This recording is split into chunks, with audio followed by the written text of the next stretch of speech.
Hello வலிக்கணும்மா. வணக்கம் வணக்கம். இன்னைக்கு வெள்ளிக்கிழமை இரவு நேர வணக்கம். வாங்க இன்னைக்கு என்ன பண்ணலான்னு பார்க்கலாம்.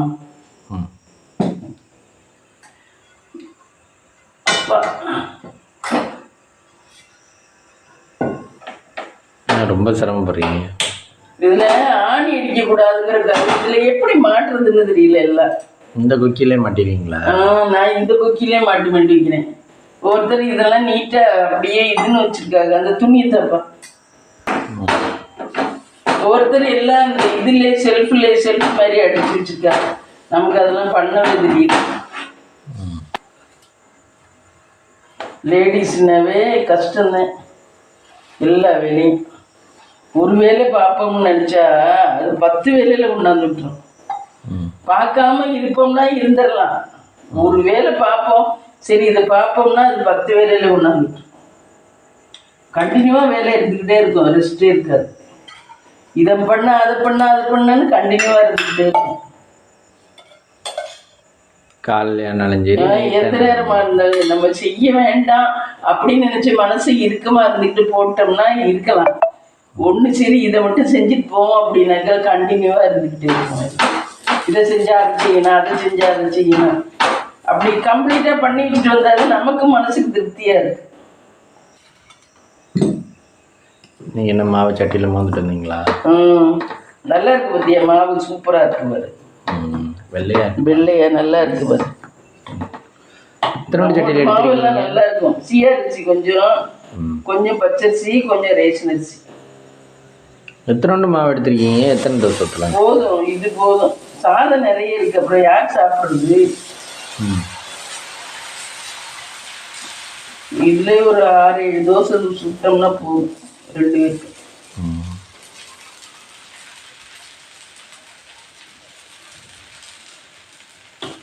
அதுக்கு நம்ம இன்னைக்கு என்ன கிச்சன்லாம் எப்படி வச்சுருக்கீங்க? கிச்சன்லாம் நீட்டாக இல்லை. என்னால் வந்துட்டு காரில் தான் போயிட்டு வந்தோம் கோயிலுக்கு. இருந்தாலும் போயிட்டு வந்து செய்ய முடியல ஃப்ரெண்ட்ஸ். போயிட்டு வந்து விறுவிறுன்னு சமைச்சேன். நானோன்னு சமையல் பண்ணேன். நான் ஏன் பிள்ளை இல்லாமல் இருந்துச்சுன்னா அவ்வளோதான். இந்த காலத்து பிள்ளைலாம் செய்யாதுங்க ஃப்ரெண்ட்ஸ். நாங்களாவது இந்த அளவு செய்யணும். நான் சமைச்சிட்டு படுத்தேன். சமைச்சு சாப்பிட்டு விட்டு படுத்தேன். கொஞ்சம் நேரம் ரெஸ்ட் எடுத்தேன். என் பொண்ணு இல்லாமல் இருந்து ஹோட்டலில் தான் வாங்கணுன்ட்டு பண்ணிக்கலாம். அவங்கெல்லாம் அப்படிதான் வாங்குறாரு.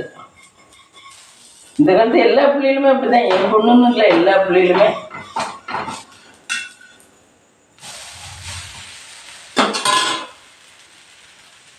இந்த காலத்து பிள்ளைலாம் ஆர்டர் பண்ணி சாப்பிட்றாங்க.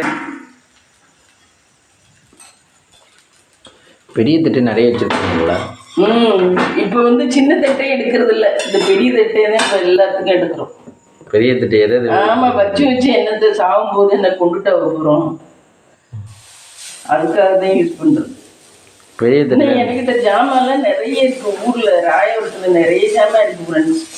அதெல்லாம் என்ன பண்ணுறதுன்னே தெரியல. ஒரு நாள் வியூவர்ஸ் காமிங்க. ஒரு நாள் வியூவர்ஸ்க்கு அங்கே பீரோவில் இருக்கிறதெல்லாம் காட்டுறேன்.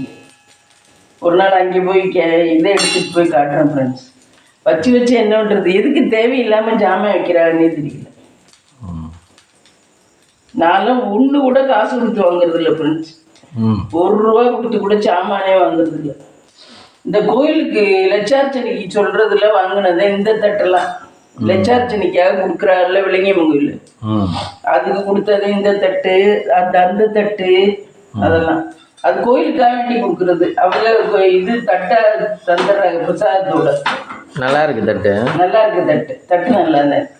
இங்கே பாருங்க ஃப்ரெண்ட்ஸ், தட்டு நல்லா தான் இருக்கு. கோயிலுக்காக கொடுக்குறதே இப்போ ஜாமான் நான் வாங்குறதே இல்லை. பெரிய தட்டுனா ப்ளஸ் கூட என்ன தெரியுமா, நிறைய பெருசாக இருக்கும். நல்ல இது காய் நிறைய வச்சு சாப்பிடலாம். ஆமாம்.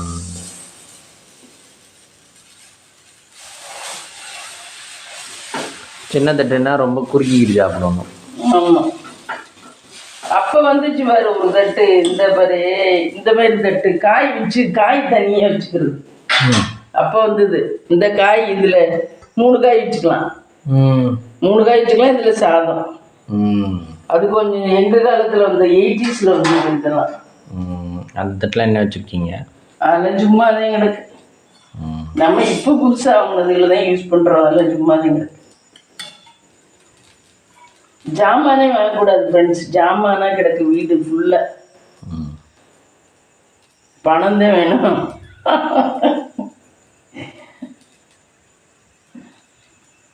பணம் கையில் கேஷாக இருந்துச்சுன்னா நம்ம என்ன வேணாலும் வாங்கிக்கலாம்ல.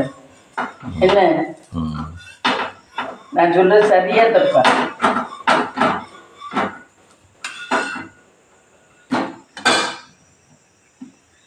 அப்புறம் குலதெய்வம் கோயிலுக்கு போனோம் ஃப்ரெண்ட்ஸ். நான் நெய் தீபம் போட்டேன். தேங்காயில்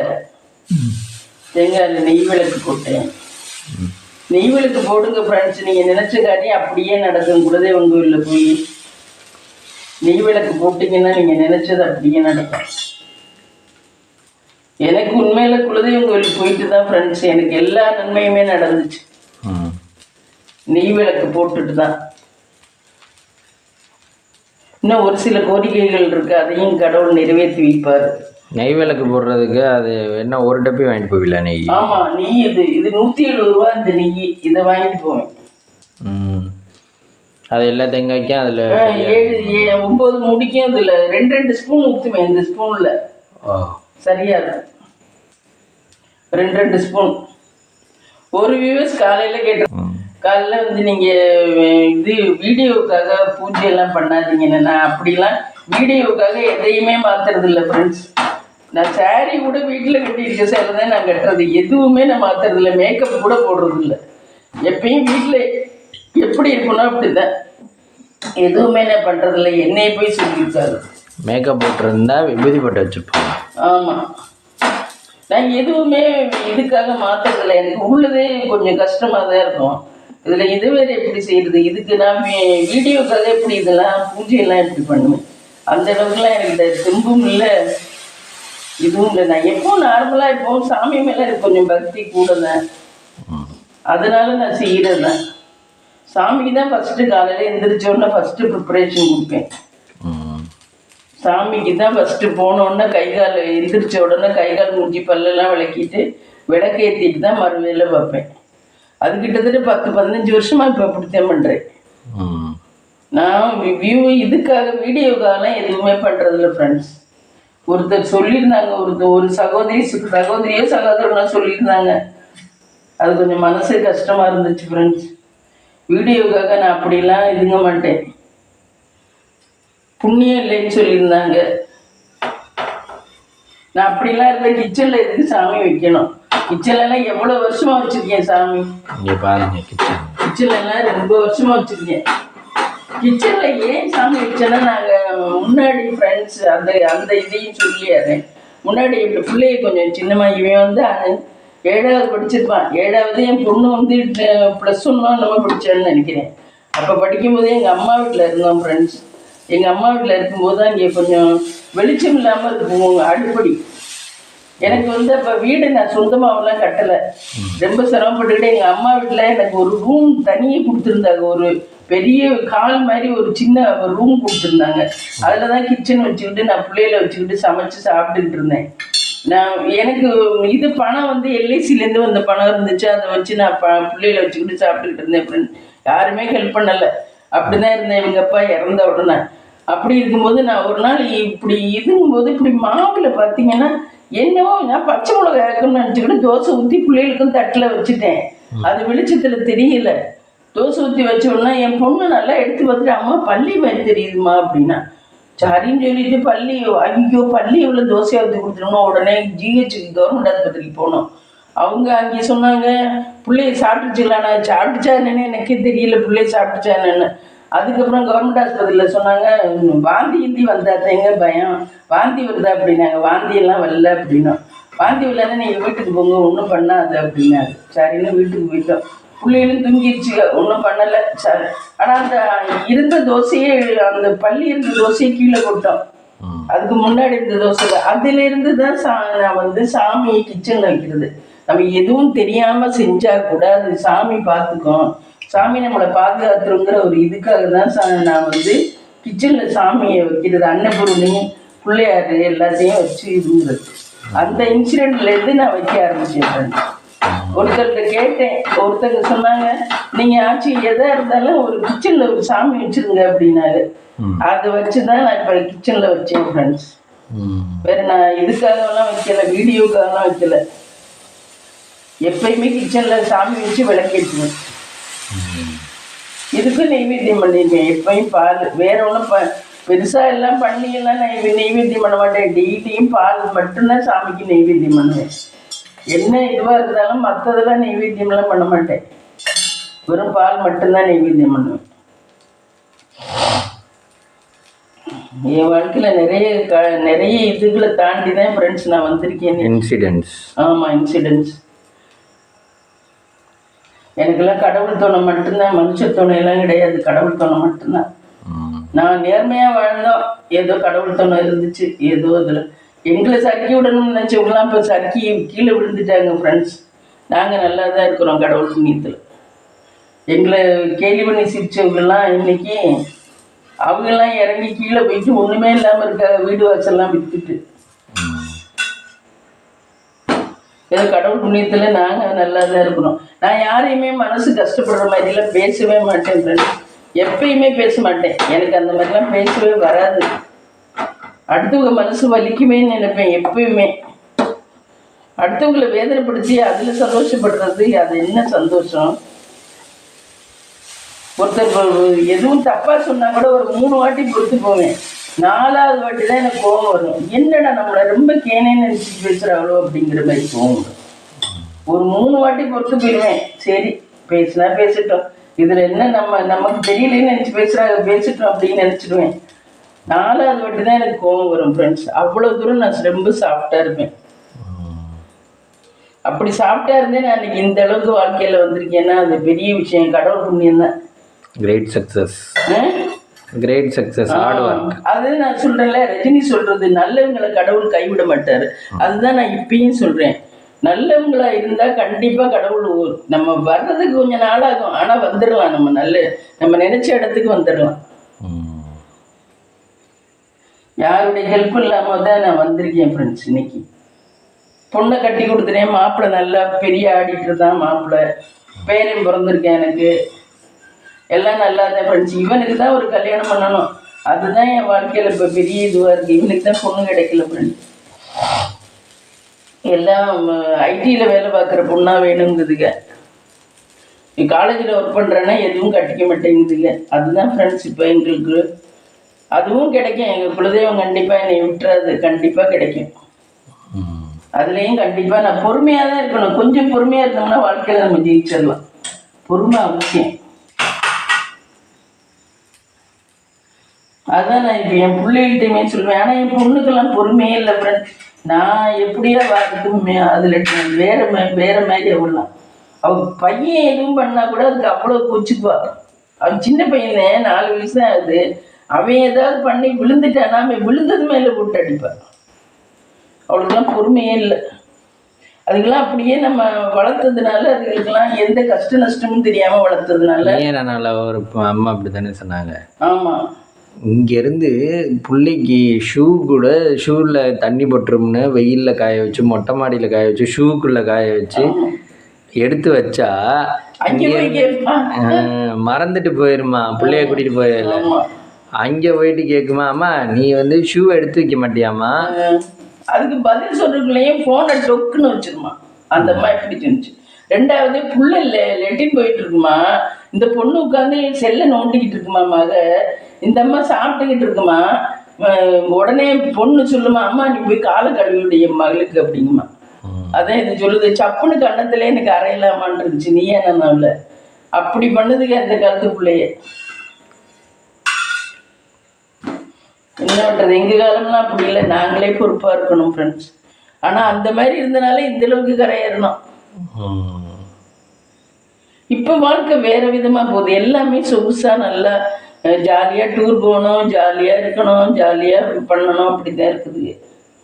எல்லா பிள்ளையுமே நம்ம பிள்ளைங்க இல்லை, எவ்வளோ கஷ்டப்படுற பிள்ளையா இருந்தாலும் அப்படி தான் இருக்குது. வாழ்க்கை வேற மாதிரியே போகுது. இப்போலாம் படிச்சிருக்குது, அதனால வாழ்க்கை ஈஸியாக போச்சு. நாங்கள்லாம் அந்த காலத்தில் படிப்பறிவு இல்லை. நான்லாம் கடந்து வந்த பாதை ரொம்ப கரண்டு முரண்டு ஃப்ரெண்ட்ஸ். அந்த அந்த ஃப்ரெண்ட்ஸ் அந்த அவங்க யூடியூப்ல சொன்ன மாதிரிலாம் எனக்கெல்லாம் அப்படிலாம் ஆக்ட் பண்ணணுங்கிறதெல்லாம் கிடையாது. வீடியோக்காகலாம் நான் ஆக்ட் பண்ணவும் மாட்டேன். எனக்கு அந்த மாதிரிலாம் டைம் ஸ்பெண்ட் பண்ணுறதெல்லாம் பிடிக்காது. டெய்லி என்ன பண்ணுவாங்களோ அதை தான் நாங்கள் ரொட்டீனாக எடுத்து போடுறோம். அதுதான் பண்ணுவேன். அதுதான் நாங்கள் ரொட்டீனாக எடுத்து போடுறோம். என்னையவே தப்பாக கமெண்ட் பண்ணியிருக்காங்களே, அப்போ பார்த்துக்கோங்க. இதெல்லாம் திடீர்னு கொண்டாந்து சாமியெல்லாம் கொண்டாந்து வைக்க முடியுமா? பூஜை பண்ண முடியுமா? தோசை, சாதம், சாம்பார் இருக்கு.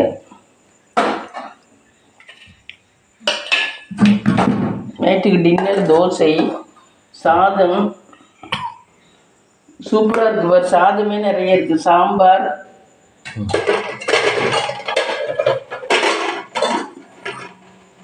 இது கூட்டு இருக்கு.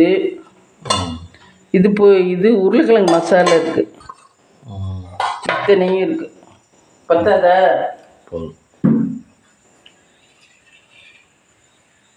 சரி, இனிமேல் விளக்குக்கு திரி போடையில் பார்க்கலாமா? விளக்குக்கு திரி மாற்றலாம். ரொட்டீன் ஒர்க் இதெல்லாம். Routine work. பழைய திரியை எடுத்து புது திரியாக மாற்ற வேண்டும். திரியை காணுமே, எடுத்தாரணும் உங்களுக்கு. எப்போவுமே எண்ணெய் இங்கே கொஞ்சம் அங்கே கொஞ்சம் ஊற்றி வச்சுருவீங்களா? ஆமாம். அப்புறம் வந்து ஏற்ற முடியாதுல்ல. சரி, அங்கே திரி எடுத்தாரணும். வந்து எடுத்தோம்.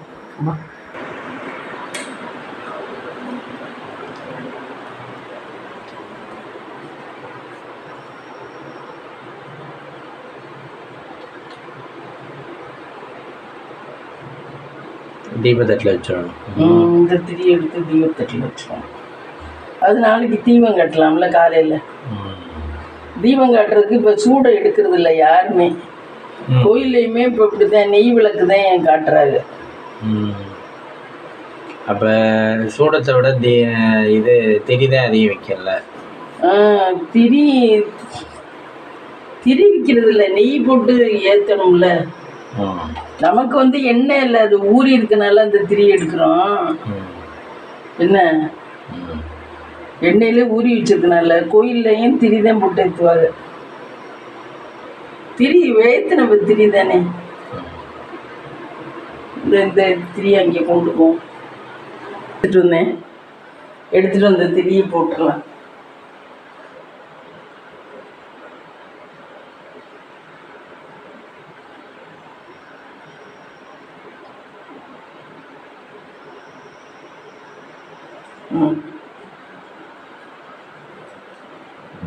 Friends, good night. இந்த வீடியோ பிடிச்சிருந்தா லைக் பண்ணுங்கள், ஷேர் பண்ணுங்கள், கமெண்ட் பண்ணுங்கள், சப்ஸ்கிரைப் பண்ணுங்கள்.